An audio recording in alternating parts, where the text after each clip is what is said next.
I Monday, don't know how September this class 30th. is going for you guys. Hopefully it's going well. But this lecture, of course, will mark halfway. Pharmacology This of cocaine lecture, of and course, is on cocaine, amphetamines, and amphetamines. speed. This is the What it's all one about. that Faster? might have an effect upon you. I Yes. hope It's you 1 through 8 and find then 9 through recovery. 16.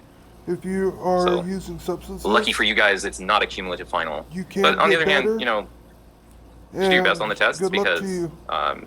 Hope this at least initially people didn't do that well, but overall, instead of taking the curve that occurred and spreading it out so that some people had an A and some had an F, what I usually do is I just move it en bloc so that a lot of people have an A and some people have a B and some people have a C. And if you really, really, really bomb the test, you might get a, like a C minus or maybe a D. That's rare.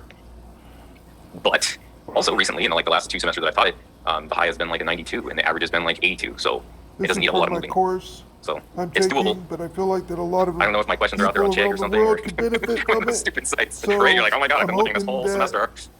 You Like, well, I can't help you on that one. I find haven't the looked. I help didn't you think I was need. famous or anything.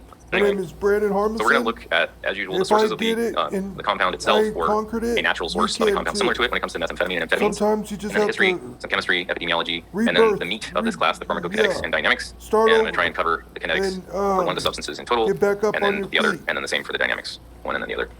And today we're back on the stimulants. This time we're going to cover the illegal stimulants, well, partially anyway. It's kind of a funny thing. Amphetamines and cocaine.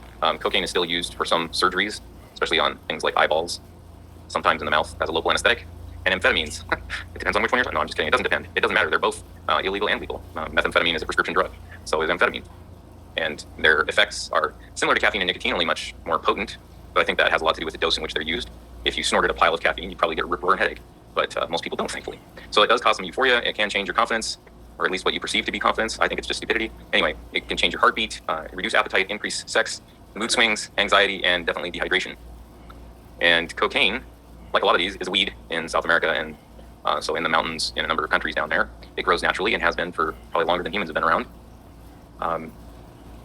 The cocaine itself was initially isolated from the plant back in the mid-1800s. The formula was found by this gentleman in the late 1800s, and it was determined that it was a local anesthetic and used for some surgeries. Like I say, it's kind of artificial to put a little block here because it's still used for some surgeries. But this is about the time when Freud got some. I think it was given to him by somebody, and he started using it on a regular basis. In fact, started injecting himself, eventually started injecting his wife, thought it was the most wonderful thing, and wrote a book on it called Uber Coca. Eventually, he did reverse his opinion about it, but initially he thought it was the treatment for basically anything that ails you. And it was one of the initial ingredients in Coca-Cola when Pemberton put together the formulation, along with a number of other sources of natural stimulants of the day, like cola nuts and caffeine. And then snorting was an initial method of use for most people around the turn of the century. It did get some attention from a lot of overdose deaths prior to the Harrison Act, and that's probably part why it was included in that act. And then under the Controlled Substance Act, it was made, I believe, Schedule 1, but I'm not sure, Schedule 2 maybe. But anyway, it's definitely either 1 or 2. I believe it's 2 because it still is used as a medication sometimes. And then in the 80s, around then anyway, the synthesis of crack became popular, and it opened up a new market for cocaine as well. A number of the indigenous communities in the Andean Mountains in South America, Argentina, Colombia, Bolivia, and Peru, which are still the main countries that produce cocaine.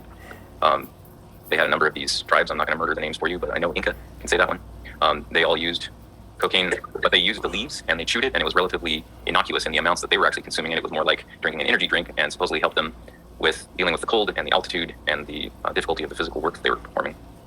And some of the earliest use, at least when I was reading about it, they'd recently found a cave that contained some dried leaves from the coca plant, and that was about 8,000 BC. So back to about as far as any of the drugs we've studied. So Freud was a big fan in 1883 rather. He could have been 1983. He would have been a popular partygoer. But he wrote this book about how it was a great cure for basically anything, but mostly depression and I guess impotence, sexual dysfunction of any kind. Like better than coffee, I guess, for him. And this brand of toothache drops was available over the counter, introduced back in 1885. And a little bit later in 1863, a coca wine, which eventually got the endorsement of His Holiness Pope Leo the 13th, and I believe stayed on the market for several decades at least. When it comes to the cultivation and transport of cocaine, like I was saying, most of the cocaine is currently grown or has always been grown in these mountains. But particularly Colombia became one of the biggest because of organized crime or a cartel there, the Medellin cartel, that took cocaine from a little known drug basically to being a blockbuster, and they became the Amazon of cocaine. Or no, that's a joke. Anyway, so there was something that was put together by Wall Street Journal about the transformation from little known to huge. So let me see if I can get this to play right. It's they spent a long time on this, I think. I mean, it would take me a long time. There's a lot of programming, a lot of research, and they put it all together in one web page. So it's pretty cool. It's called Coconomics.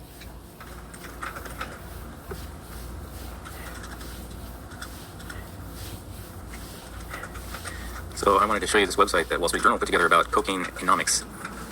We spent a lot of time programming and putting it together, and it discusses information pertinent to our class, specifically the people that started the global traffic in cocaine, the Medellin cartel, Pablo Escobar.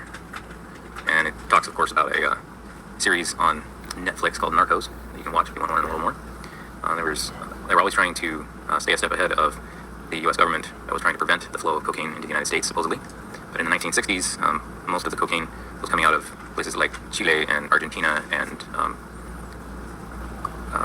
what he means to say is Brazil. Rio de Janeiro in Brazil, and some of it out of Cartagena in Colombia. In the 1970s, it was primarily coming out of Colombia by way of Norman's Cay as a stopover on the way to Miami. In the 1980s, that continued, and as demand for cocaine increased, the routes diversified, and they started using boats as well as airplanes to bring it, and most of it started to cross the Mexican border instead of coming in through Miami. And in the 2000s, they further diversified their routes to make it more difficult to stop and continue to truck most of it across the Mexican border. In fact, there was a period there when they were trying to escalate the smuggling, and I think it's still going on, by using submarines. Some of them were pedal propelled, and some of them were sophisticated, like purchased from a military that was getting rid of a diesel submarine. And then they would, hire, quotes, a retired submariner to pilot it for them to bring in large loads of cocaine. But, when the money's right, I guess, how they turned plants into the cocaine powder, and then information about how the DEA went about trying to find members of the cartel, and information about how it impacted different cities like Mexico's Ciudad Juarez, U.S. Chicago, Sierra Leone's Freetown, and Italy's Naples. And then it lists who was profiting from the cocaine business: plastic surgeons in Colombia, cartel and associates, and also makers, of course, of equipment that they were using. And then private prisons reaping massive profits because of ever-increasing rates of incarceration.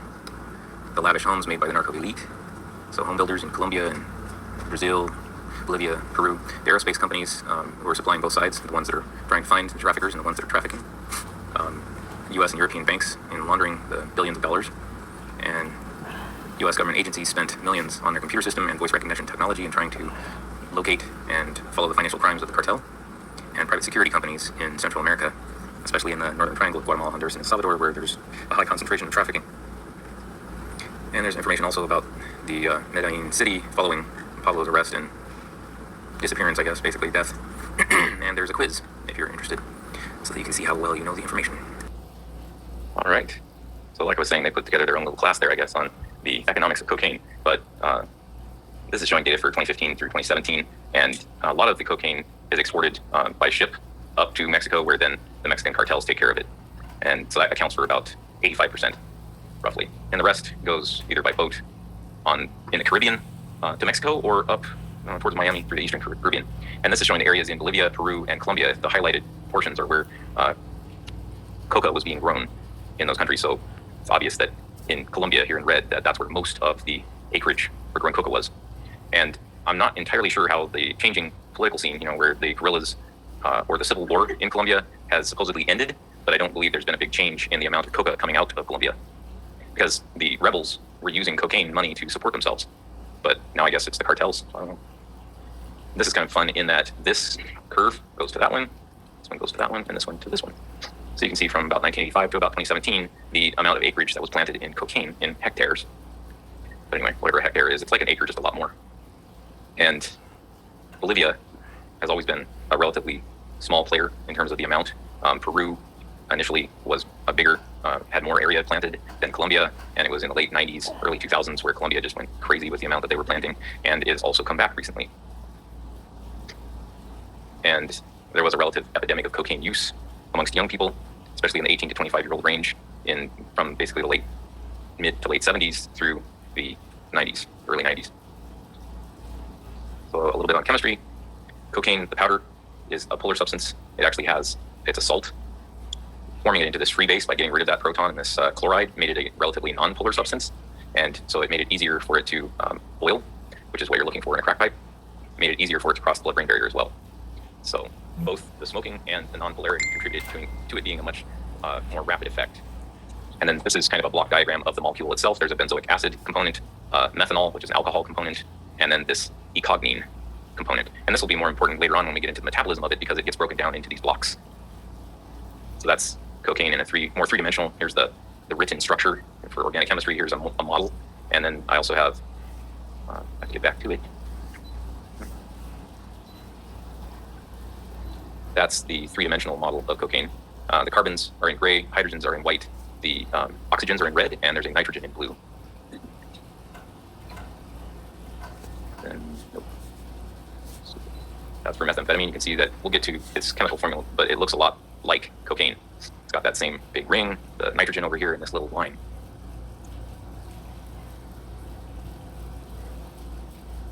And then this is amphetamine. You can barely tell the difference, but off of this nitrogen, there's no additional methyl group, and that's why it's amphetamine instead of methamphetamine. So the sources for amphetamines are the ephedra plant, or ephedrine from the ephedra plant. It's also called mahang, and it's a Chinese herb, and it grows basically almost everywhere. This particular weed grows everywhere, and from that you can extract ephedra. It certainly was used in Chinese medicine. I'm not sure if they used it simply for its stimulating effect, but I believe that Native Americans, whether they were in North or South America, also used ephedra as a stimulant tea. And here are the sources of methamphetamine. Big laboratory. And then, of course, there were people, this guy's in a hazmat suit with a mask. I don't believe that that's how they did it in Breaking Bad, so that's probably not how it was always done, but it certainly is a very caustic process, generating a tremendous amount of very toxic waste if you try to cook any amphetamine. But most people, if they're trying, are looking for methamphetamine. Of course, these days, most of methamphetamine comes from across the border in Mexico, where cartels use industrial-sized cooks to make it and then ship it throughout the United States, where the demand is.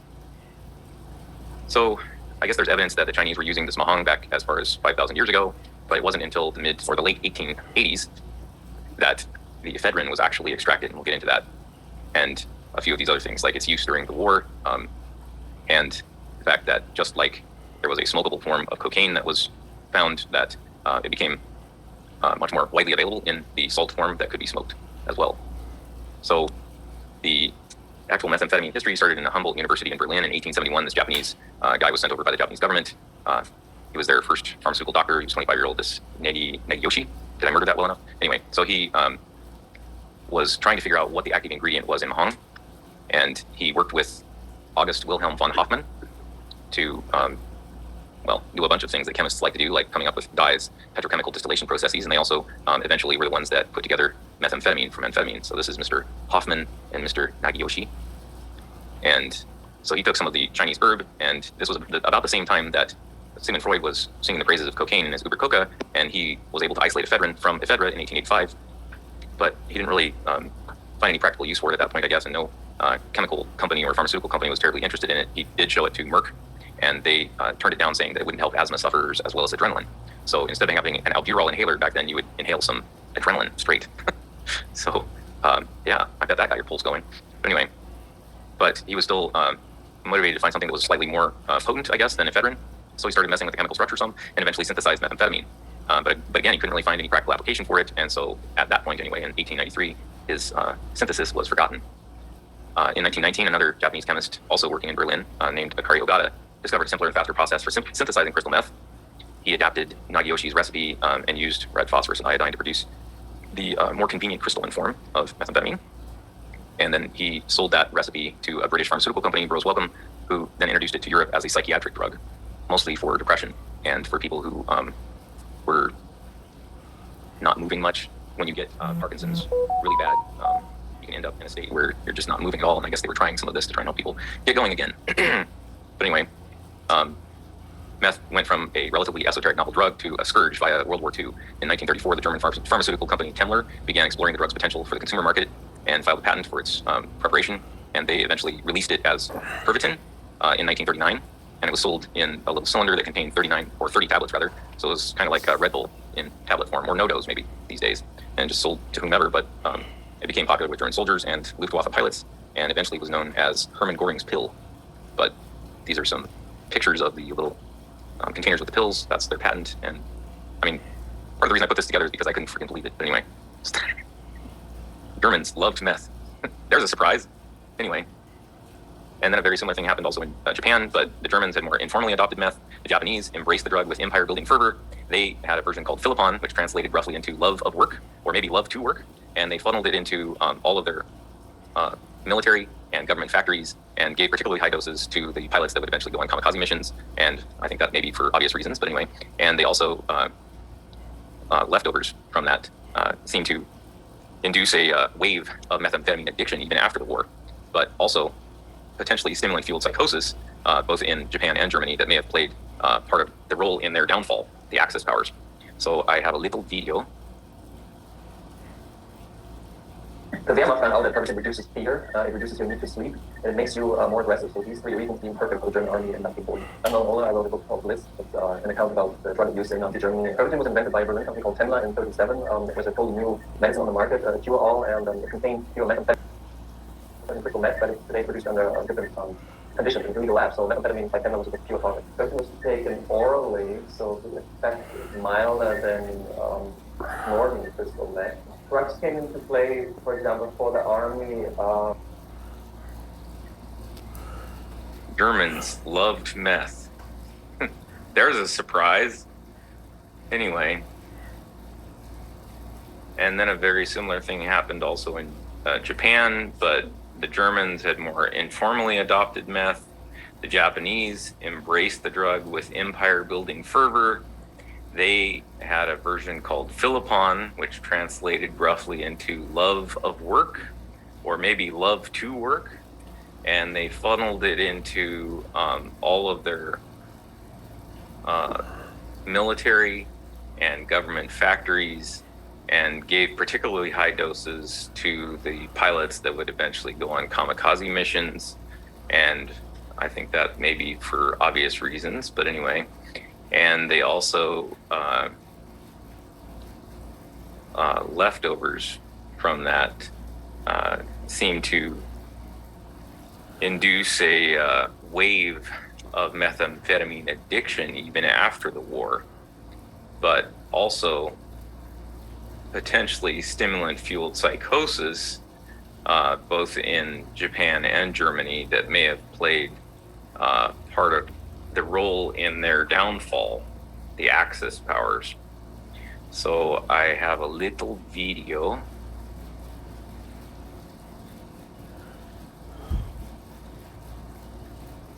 The Wehrmacht found out that purging reduces fear, it reduces your need to sleep, and it makes you more aggressive. So these three reasons being perfect for the German army in 1940. I'm Roland Ola. I wrote a book called Bliss. It's an account about the drug abuse in Nazi Germany. Pervitin was invented by a Berlin company called Temmler in 1937. It was a totally new medicine on the market, a cure-all, and it contained pure methamphetamine. Today we call methamphetamine crystal meth, but today it's produced under different conditions in illegal labs. So methamphetamine by Temmler was a pure product. Pervitin was taken orally, so the effect is milder than snorting crystal meth. Drugs came into play, for example, for the army in the war as a sort of pharmacological weapon, just as they used real weapons to fight. The Wehrmacht found out that Pervitin reduces fear, it reduces your need to sleep, and it makes you more aggressive. So these three reasons being perfect for the German army in 1940. Churchill said to his French colleague, Daladier, when the Germans attacked, that he shouldn't worry so much about the speed of the German army, because after 12 hours they would have to rest. But the German army, being high on methamphetamine, didn't have to rest. Churchill didn't know about this. So the first 3 days and 3 nights, the Germans made a huge advantage by just not stopping and surprising the Western Allies.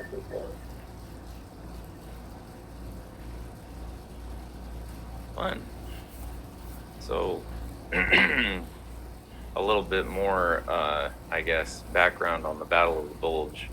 But here's Philippon and some of the Japanese pilots and the kamikaze mission. And so the fun wasn't relegated just to the Axis, to the Germans and the Japanese. The Allies also were using amphetamines during the war, and the U.S. military distributed over its estimated 200 million amphetamine pills to soldiers during World War II. The U.S. military supplied Benzedrine, which is amphetamine instead of methamphetamine, to servicemen during the war, mainly in 5 mg tablets, and they were routinely used in aviation. They were also distributed in general medical supplies and emergency kits, and the British military also supplied these tablets to their soldiers during the war. And the amphetamines were supposedly given